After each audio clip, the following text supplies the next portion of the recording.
Okay, friends, our theme for our Great Lenten Lecture Series, which I think is the 21st or 22nd year, I have to look back and see, but our theme for this year is virtues and vices. And week 2, the topic are the ever-popular gluttony and unchastity. And why Father Colin thought about me to give this lecture, I'm not sure. But in any case, I'm happy. Volunteer. Oh, I volunteered, so that's even worse. I think it's going to be interesting, and I encourage you to be attentive and try to think of questions for the end. These are two of the vices that are spoken about most often at confession. So I know that a lot of you think about these things and struggle with these things.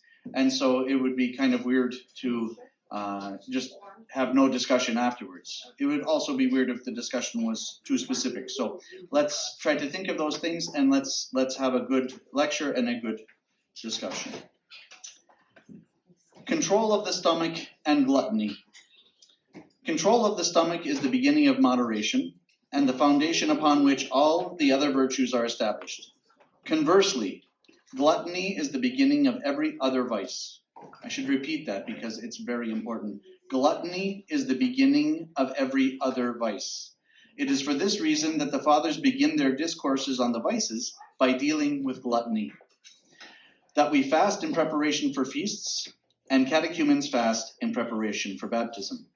You may also find in the fathers written that gluttony is the door of the passions, or that it's the mother of the passions. In this lovely book called The Ladder of Divine Ascent, which is read during Great Lent in monasteries during the divine services, steps 14 and 15 deal with these issues. And I have a note here for myself that now you should read step 14.5, so I'm going to do that. Satiety in food is the father of fornication, but affliction of the stomach is an agent of purity. Affliction of the stomach is an agent of purity. That's pretty interesting, and I think something that we should pay attention to. Gluttony was the sin which caused Adam and Eve to fall in the garden, as it was their inability to control their stomach after seeing that the fruit was good for food that caused the rest of the vices to ensnare mankind. It was their failure to fast from the tree that cast them out of paradise. We should really pause and reflect about this, brothers and sisters. It's not a mistake that we read Genesis during the weekday services of Great Lent, especially from the beginning. Gluttony, disobedience, and blame, those are all the things that happened in the garden that got them cast out. Great Lent is about moderation, obedience, and repentance, kind of the opposite of all those things. An interesting point that I don't think we consider enough. If Adam and Eve would have repented, they would not have been cast out of the garden. This is what the fathers say. If Adam and Eve would have repented, they would not have been cast out from the garden. But Adam blamed Eve, Eve blamed the serpent, and out they went. Gluttony can be manifest in two extremes: excessive eating and starvation. Isn't that interesting? Excessive eating or starvation is also considered gluttony. Both result in physical and spiritual harm. Fasting improperly can also lead to gluttony. If we are more strict than we can bear, when we break the fast, we will eat excessively. Alternatively, we can adhere strictly to Lenten food, but eat too much, and thus fall into gluttony. The Sodomites were destroyed not because of too much wine or too much other foods, but because of a surfeit of bread, as the prophet tells us in Ezekiel. And that's a quote from St. John Cassian on the 8 vices. There's a really neat quote that Father Dimitri Jr. gave me at the beginning of Great Lent from Augustine that I'm going to read. Let no one under pretense of abstinence aim at merely changing rather than eliminating pleasures, so that he seeks costly food because he is abstaining from meat, and rare liquors because he is not drinking wine, lest in the process, as it were, of taming the flesh, he give greater rein to the demands of pleasure. Indeed, for the clean, all food is clean, but for no one is luxury clean. Isn't that interesting? That's such an interesting quote. I put it on the website, so you can look back. Probably it was on the first week of Great Lent, but very interesting. For the clean, All food is clean, but for no one is luxury in food clean. Something to think about. Gluttony is combated by fasting in moderation. This looks different for everyone. St. John Cassian says the following about fasting. The Holy Fathers have not given us only a single rule for fasting, or a single standard and measure for eating, because not everyone has the same strength. Age, illness, or delicacy of body not everyone has the same strength, period. Age, illness, or delicacy of body create differences, but they have given us a single goal, to avoid overeating and the filling of our bellies. This rule can be applied to all, even the sick. And that's a surprise for us. This rule can be applied to all, even the sick. All of us priests run into people that manage always to get a little bit of a cold the first week of Great Lent and then realize that they better eat steak every single day, or the cold may kill them. Now, it's possible the cold will kill you. That is possible. But eating steak every day is not going to keep that from happening. It might even be more likely to happen if we do that. St. John Cassian says bodily illness is not an obstacle to purity of heart, provided we give the body what its illness requires, not what gratifies our desire for pleasure. So sometimes we fall into this trap. I'm sick, therefore I have to seek pleasure, like to offset my sickness. Anyone care to volunteer when that's worked out well for them? No hands. So it never works, although the temptation is always there. Better not to try to seek pleasure to offset our sickness, but rather to follow the guidelines of the church as best we can, and if we really can't, then to talk to the priest so that we're breaking the fast with obedience, if we need to do that. Illness is not an excuse to indulgence, even if it necessitates a lightening of bodily fasting for a period of time. The same is true for those who may not be ill but are excused from fasting, such as pregnant women and young children. The fast is relaxed for them, but this isn't an invitation to gluttony. Rather, those on a relaxed regime should use the fast of the church as an opportunity to exercise increased intentionality with what is eaten, so that only that which is the most beneficial and needed is consumed. So, if you're pregnant this fast, I'm sure you heard me say to you, okay, you're not going to fast strictly, but you also don't need to eat like a gallon of ice cream, right? There are lines, it's a continuum. It's not just like from absolute fasting to absolute gluttony. We want to have something in the middle. And so when we have to break the fast, I was always taught that it's best to do that considering that food as medicine. Like we need to do that for physical reasons or whatever. Okay, it's medicine, but we shouldn't be going out of control during the fast just because we're in a position where we can't fast strictly. Example, one may be blessed to eat meat during the fast, but this does not mean that the meat has to be a juicy, delicious hamburger and fries, or that you have to go out to Ruth Chris every day to get a $100 steak. Even meat can be cooked in a simple manner and be eaten as medicine. St. John Cassian says, a clear rule for self-control handed down by the fathers is this: stop eating while still hungry, and do not continue until you are satisfied. When the apostle said, make no provision to fulfill the desires of the flesh, he was not forbidding us to provide for the needs of life. He was warning us against self-indulgence.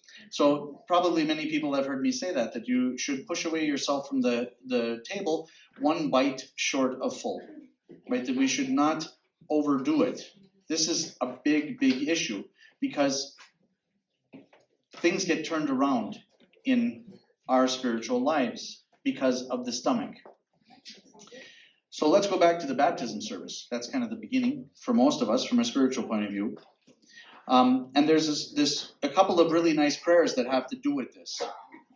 O Master, Lord our God, call thy servant to thy holy illumination, and vouchsafe unto him that great grace, thy holy baptism. Put off from him the old man, and renew him unto life eternal, and fill him with the power of the Holy Spirit in the unity of thy Christ, that he may be no longer a child of the body, but a child of thy kingdom.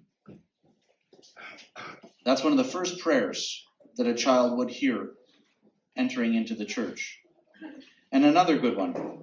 O Master, Lord our God, who hast honored man with thine own image, thou hast fashioned him with a rational soul and a comely body, inasmuch as the body serves the rational soul. It is inasmuch as the body serves the rational soul. But if we are honest, what drives us is our stomach. The stomach tells the soul what to do. And that's not the way that it's supposed to be. That's why I wanted to go back to the baptism service. Like, the very basis of us coming into the church reminds us of the necessity that the soul should lead and not the body. But we often get that backwards. And that's why Lenten times are so important for us. The Holy Church gives us Lent not to prove that it can make us do something, but because we need to reset the way that we live, where we put the soul first and the body serves the soul, just as we are called to when we hear almost our first prayers in the church when we come for baptism. Fasting is providing the body with what it needs while avoiding excess. This is a fine line that must be learned through experience, trial and error. Of course, we make mistakes, but it must be pleasing to God if we make a mistake once, not 6 to 12 times. Okay, I drank a whole gallon of milk, that didn't work out well. Let's try it 6 or 7 more times and see how that goes. Or maybe better to just say, God, forgive me, help me not to do that again because that didn't work out very well. That's an extreme example, but it's important for us to learn, even as we're trying and sometimes erroring as we learn how to fast. Knowing this, it is important to be flexible in our fasting. Establishing an inflexible rule at the beginning of Lent is setting one up for failure. We must be willing to assess our fasting and adjust as needed. It is a good idea to seek guidance if we encounter difficulties with our degree of fasting. To clarify, difficulties would be potential health issues. Struggle is essential to the fast. We should feel it, but we should not hurt ourselves. If you don't know what it feels like to be hungry, then we need to talk about fasting. You don't have to be hungry all the time, but you should not never feel that. It's okay to understand what it means to be hungry. That makes it easier for us to be empathetic to people who, unlike us, don't have unlimited food sources. So I think we need to challenge ourselves. And that's what St. John Cassian is saying in this writing from which many of these notes are taken. When we achieve control of the stomach, the foundation upon which all the higher vices are built is removed. When we have control of the stomach, all of the rest of that goes away. We must therefore struggle to master our stomachs if we wish to achieve purity of heart. That's the piece of gluttony that we're going to talk about. And then now we're going to go on to chastity and unchastity, and then we'll have questions and hopefully some good answers. Chastity and unchastity. No one whose stomach is full can fight mentally against the demon of unchastity. St. John Cassian. That one needs to be read again. No one whose stomach is full can fight mentally against the demon of unchastity. Gluttony leads into and feeds unchastity, or lust. Unchastity is both a bodily and spiritual malady, and as such it must be fought with both physical and spiritual exercises. While fasting is necessary to combat lust and produce chastity, it is itself insufficient to achieve chastity. Fasting just alone is not sufficient. It can help, but it can't make it possible only by fasting for you to achieve chastity. Let's read a little bit more about that. St. John Cassian says, bodily fasting alone is not enough to bring about perfect self-restraint and true purity. It must be accompanied by the contrition of heart, intense prayer to God, frequent meditation on the scriptures, toil and manual labor. These are able to check the restless impulses of the soul and to recall it from its shameful fantasies. We really have to be diligent, brothers and sisters, to avoid going off into fantasy land. First we go off and we're thinking about daisies and sunshine and fields, and then we train ourselves when we allow ourselves to go off into fantasy land. The fathers say the more that we indulge in fantasy, the more we open our thoughts to the prompting of the demons. So it always starts with something nice and pretty and lovely, unicorns and bells ringing and whatever. But spending too much time in fantasy land just gets us used to accepting the thoughts that are prompted by the demons. So it's important for us to cut it off. You know, nothing wrong with rainbows and unicorns, but it's better for us not to spend time in fantasy land. The thing is, if we're honest about it, we teach our kids to spend a huge amount of time there every day, right? I'm not saying that you should, send your child at how old are you, Rose? How old are you? 4. I'm not saying you should send your child at 4 to the monastery, and never let the child have an imagination. That's not what I mean. But this constant prompting to fantasy, it just trains us to accept all these extraneous thoughts that later on we struggle with greatly, and we have to unlearn all that stuff. So it's better to be a little bit more perceptive, I think, as a parent, and moderate is probably the watchword here, so that we aren't essentially setting up our kids to have a major spiritual struggle later when they realize that it's not cool to spend time in Fantasyland because there's a lot of bad stuff there. Okay, so that's that piece, and I think it's really important. All of these labors must be done with humility if we are to overcome lust. And by all these labors, it's contrition of heart, intense prayer to God, frequent meditation on the scriptures, toil, and manual labor.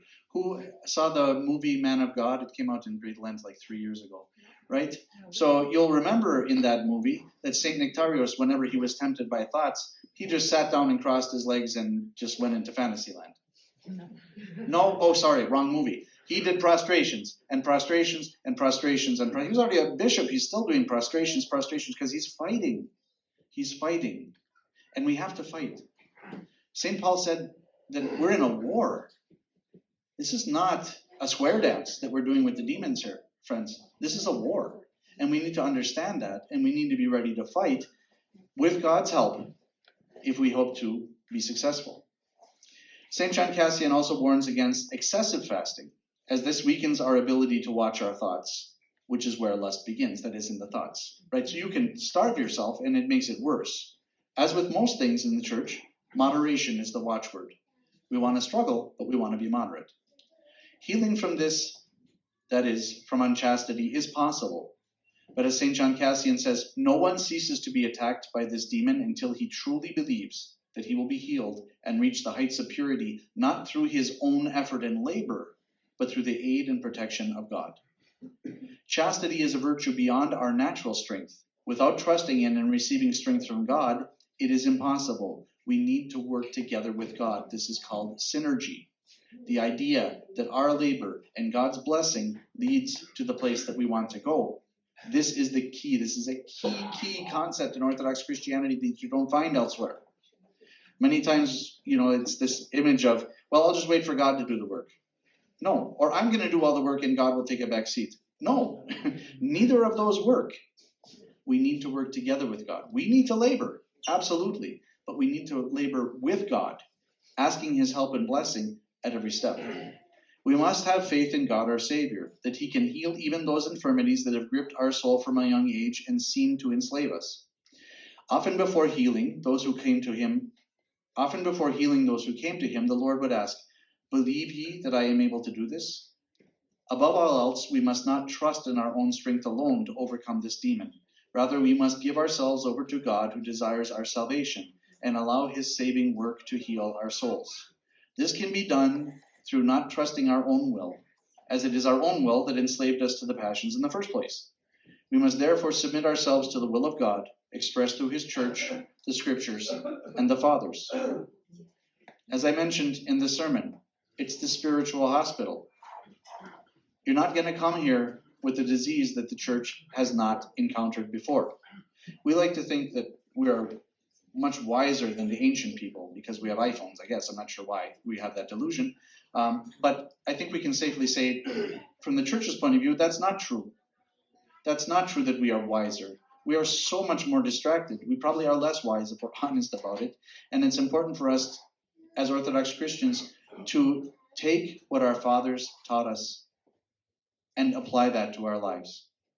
Not to sort of say, okay, here, I got this great book of instruction from, 100 generations of Orthodox Christians about how it is that I can avoid these passions. Let me just throw that away because I'm so much smarter and I'll do it today. It's probably on YouTube.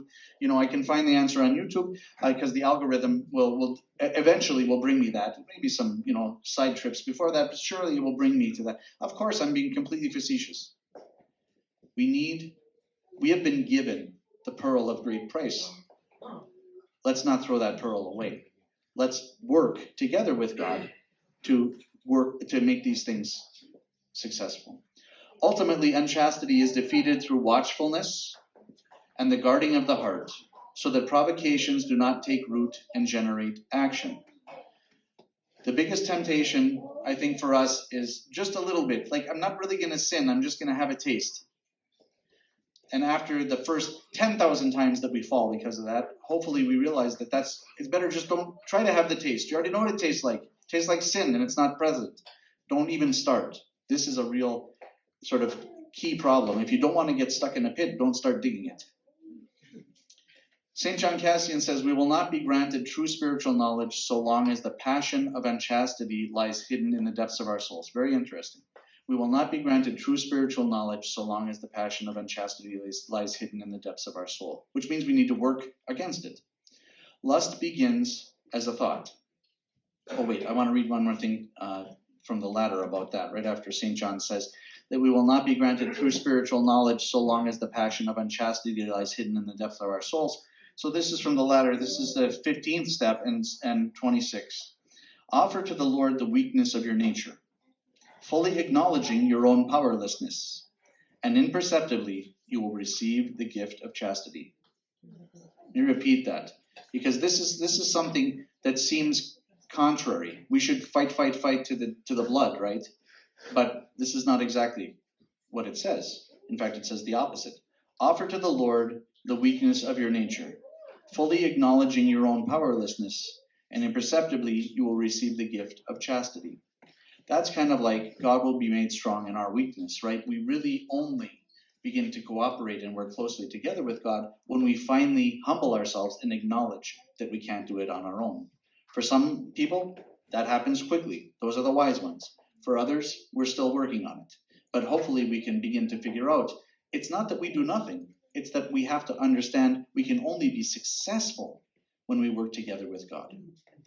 Lust begins as a thought. We must therefore be vigilant to fight against these thoughts before they overcome us. We can begin in this fight through reading and meditating on Scripture, especially the Gospels. So, the two ways. Father Colin introduced this last week. The way of life begins with fasting. We cannot hope to acquire any of the other virtues if we do not first struggle to master our stomachs. Great Lent is an invitation to begin in this struggle, which should not end when the fast ends. We should break the fast in sobriety and self-control. This path then leads to subjugation of all bodily desire to the spiritual life. Once we learn to fast, and fast well, the rest will begin to fall into place.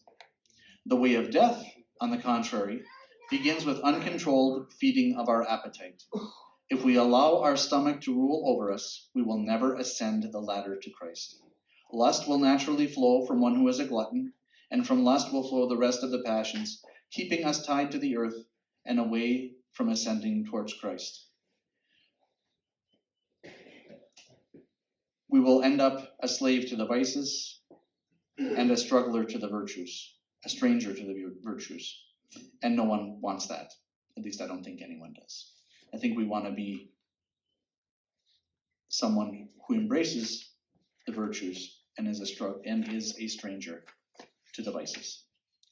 At least that's what I hope for all of you. Any questions? Marina. You said a quote. It says, chastity is beyond our natural stage, so we can't work on that just by our own. But why is it beyond our natural stage? Chastity is perhaps, maybe chastity and gluttony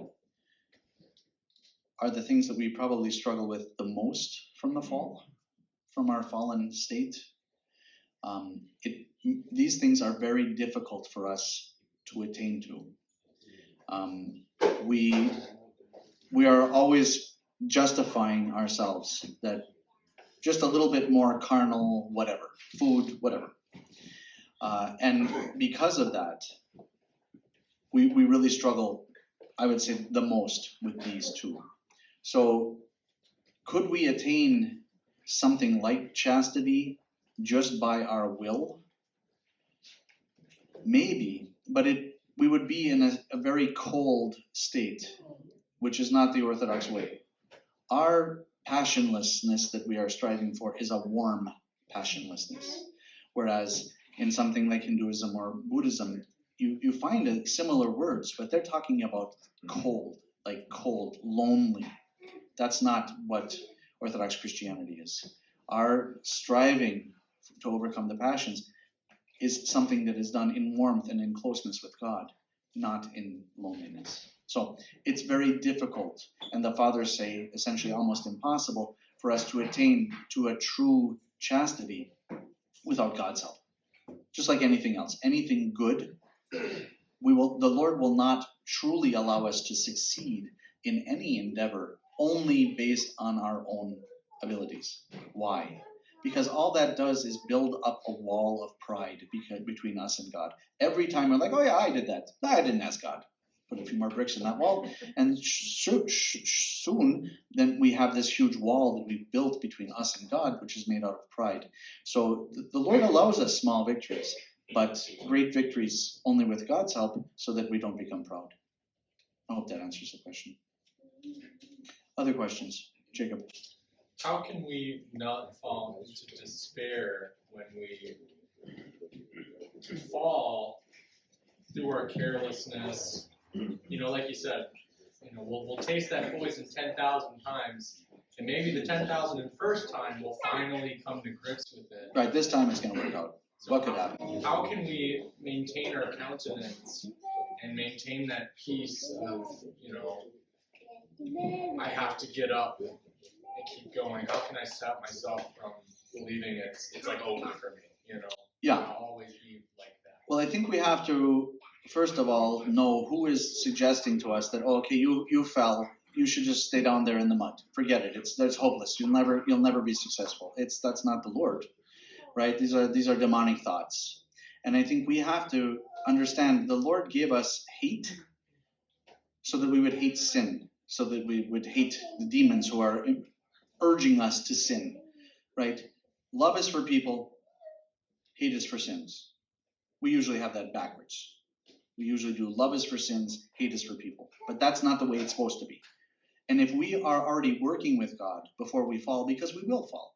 There's no one who doesn't fall, right? Everyone falls. If you read the lives of the saints, there's as they get closer to God, as it's obvious, like any outside observer can see that they're getting closer to God, they talk about how they are more sinful. Is that like a fake humility? Of course it's not. Because observe yourself. You for whatever reason have to get dressed in your closet when it's dark, right? And you're thinking, okay, I look pretty good, but I can't turn on the lights because my wife is there, so it's good. I'm good. Like everything matches. I'll go, you know. And then you get out into the light and you realize, oh, actually the pants and the sports coat don't match. Later on, you realize you got one blue sock on and one black sock, or whatever. And this is true in the spiritual life also. When we're far from God, it's very easy to think, I got it together. There's a few falls, but I got it together. And as you get closer to God, God being light, pure, bright light, you see better. It's like transfiguration, right? The light of the transfiguration begins to shine on you and in you more and more. You begin to see more and more your imperfections, even if those imperfections are to the outside world quite small. For you, it's obvious. So to get back to Jacob's question, how do we keep from falling into despair? This is an inoculation.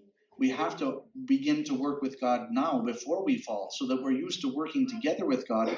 And when it's time for us to get up, we get up, ask God's forgiveness and his help, and we move on. And we don't allow ourselves to listen to the demons who are telling us, no, stay down there. It's just fine. Hang out with us for a while. It's going to be fun here.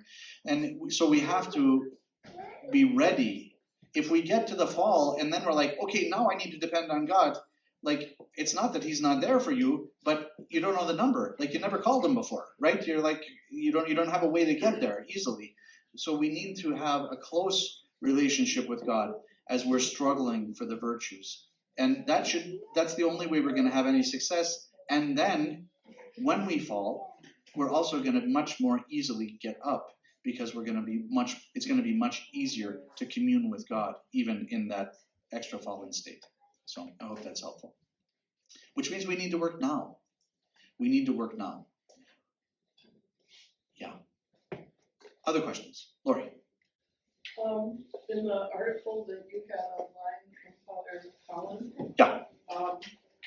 This is just a small thing, but it says to accustom your children to fasting from the earliest age. What do you recommend? Well, first I recommend that moms and dads know their kids better than anyone. But I think that we also undersell the ability of kids to participate in spiritual life. So kids, once they kind of understand what food is, it's very easy to begin to sort of introduce small little steps. Okay, we're fasting now. Okay, so today, this is what we're eating, and you're going to eat the same thing with us. Oh, okay, great. And or it's a fast now, so instead of filling your bowl right to the top, we're just going to take 1 spoon out of that and put it back in the pot, so that we learn that we're not supposed to make ourselves overly full. Things like that. It's not the kind of thing like, okay, kid, you're 7 years old, and now we're going to start fasting. First week of Great Lent, no food. Second week, just raw vegetable. Of course, it's going to fail. Of course. But by acclimating the child to the concept of asceticism, which is just like having one less bite at dinner, like watch with the child, even have the child take the spoon and put it back in the pot. You begin to acclimate the child to the fact that, sometimes we eat this way and sometimes we eat that way. And that's what it means. Little things like that. St. Luke actually came from a mixed family. His dad was Catholic. So he would have had like a really interesting background. And from what I know of his life, actually, that family was a little bit more on the Catholic side until the Revolution. And then they, for various reasons, and I think his father died. But anyway, I don't remember exactly, but he became a more serious Orthodox Christian. Interesting life. What is From Simferopol. Okay, can you wait? Short, okay. Well, hold on.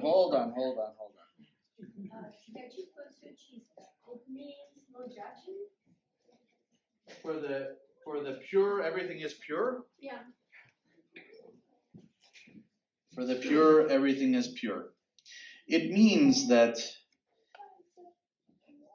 ideally, if we can begin to attain to this state of passionlessness, or at least a lot less passionate life, that we don't judge people as much. We don't think badly about people as much. It's a different perspective. It's more like, oh, I see that you do this thing.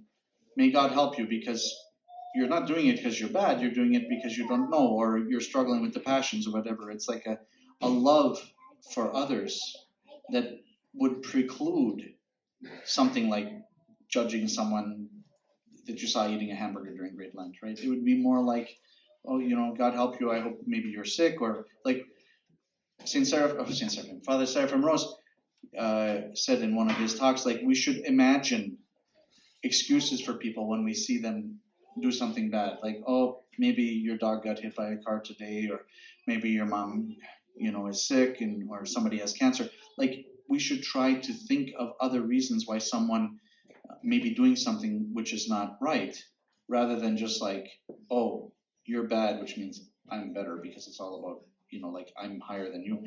So this is what it means to the pure, everything is pure, that we approach people more as not as bad, but as suffering, and that we need to pray for people rather than judge them.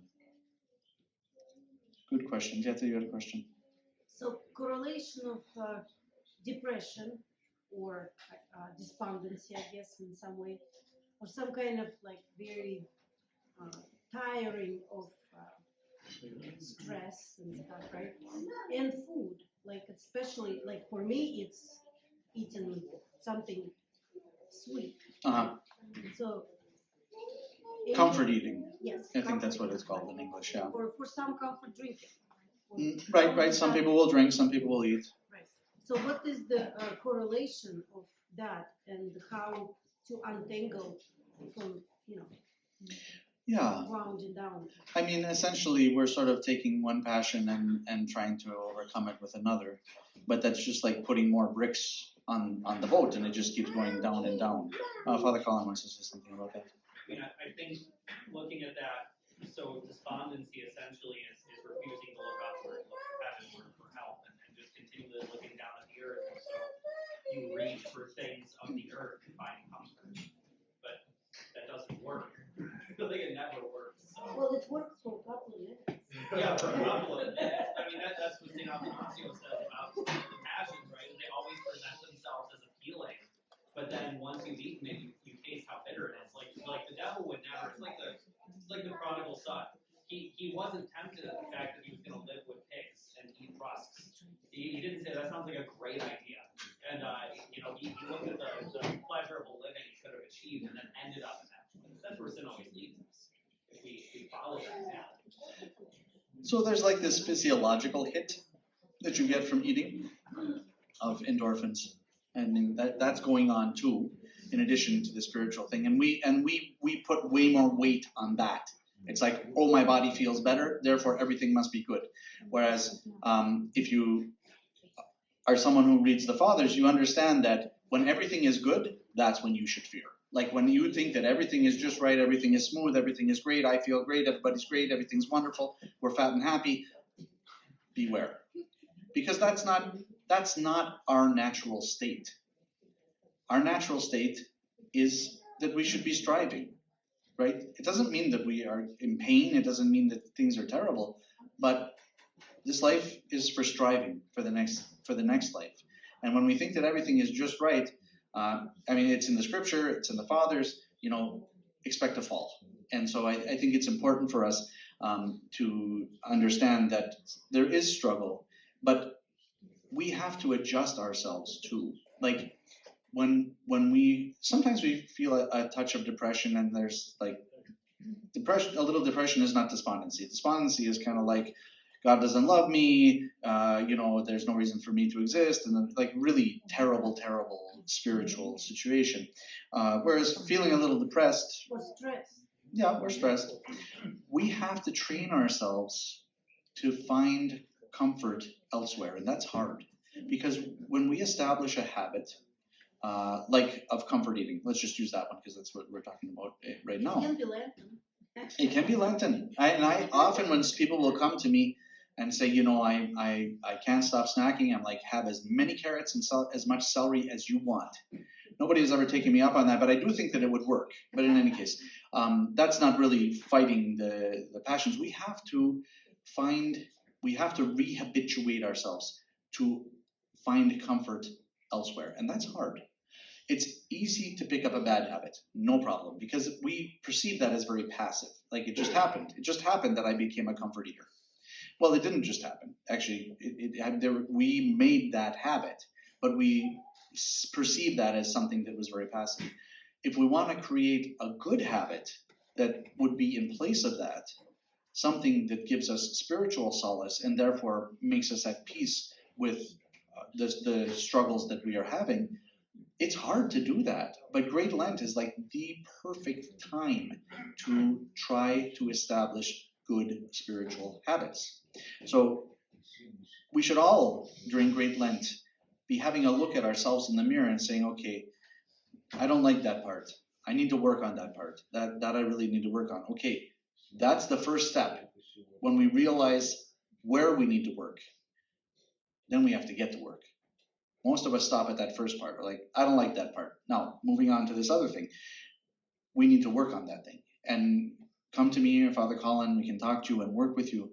But if we can establish good spiritual habits to replace whatever the bad habit is that we need to get rid of, some effort on our part and asking God's blessing in the labor, we can make a lot of progress. A lot. Actually, there is nothing that you can't accomplish with God's help. And I know it sounds almost trite, almost like a Protestant throwaway phrase. It's true. But we have to be willing to acknowledge our weakness God is strong in our weakness. That's the hard part. That's the hard part. Once you get that part, then you can start making the new habit that will replace that bad habit. So, but there's running okay? To run? running is great. Really? Some physical exercise is a very, very good habit for all of us. Listen, in Jordanville, when the novices come, they don't just tell them, just go sit in your room and think, and your cell will teach you everything. You can find that in the fathers, but it doesn't work with novices. Like you read in the lives of the saints, where sometimes people who are inexperienced in the spiritual life, the demons will come to them and be like, you just sit over there, I'll say your prayers for you. You can be sure that that's not a good thing, right? You think that you see an angel of light after you come to the monastery, and like every year during Great Lent, I assume this happened after I left, or maybe it was just because I was there, but every year during Great Lent, somebody would go insane. I mean, like literally crazy. It was, without deviation, it was always someone who had stopped following the advice of their spiritual father, right? Like I remember one time, because once the person kind of goes nutty and they go to the funny farm, then you have to go and clean out their room, right? And so that was one of the things that I did. Sometimes why I was chosen for that, I'm not sure. But in any case, To make sure you would always find like demonic stuff in there, always. Like demonic pictures, or like pictures of,